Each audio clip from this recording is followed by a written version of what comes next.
नागपूर शहरातील नरेंद्रनगर पुलाजवळ सार्वजनिक बांधकाम विभागामार्फत सुरू असलेले काम गेल्या 2 वर्षांपासून रखडले असून अद्यापही पूर्ण झालेले नाही।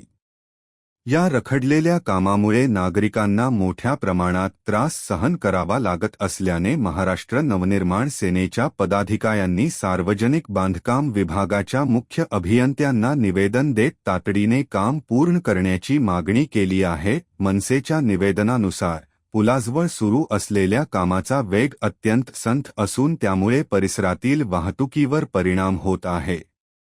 तसेच कामामुळे नागरिकांच्या दैनंदिन हालचालींमध्ये अडथळे निर्माण होत आहेत। संबंधित कामाबाबत अनेकदा पाठपुरावा करूनही अपेक्षित कार्यवाही झालेली नसल्याचा आरोप मनसेने केला आहे। यावेळी मनसेच्या पदाधिकाऱ्यांनी MSRDCकडून 16 मार्च 2024 रोजी काम पूर्ण होण्याबाबत देण्यात आलेल्या लेखी आश्वासनाची आठवण करून दिली। तसेच काम पूर्ण झाल्याने संबंधित विभागाकडून लेखी माहिती देण्यात यावी, कामाच्या खर्चाचे ऑडिट झाले का, यासह विविध मुद्द्यांवर स्पष्टीकरण देण्याची मागणी करण्यात आली। मनसेने निवेदनात पुलाखालील वाहतूक पोलिसांची नियुक्ती करण्यात आलेली नसल्याने वाहतूक व्यवस्थेचा बोजवारा उडाल्याचेही नमूद केले आहे।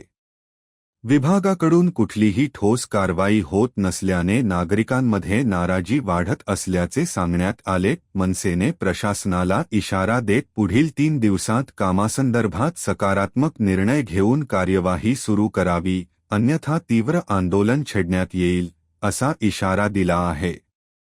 मनसेचे शहर उपाध्यक्ष तुषार गिर्हे यांच्या नेतृत्वात सदरचे निवेदन देण्यात आले।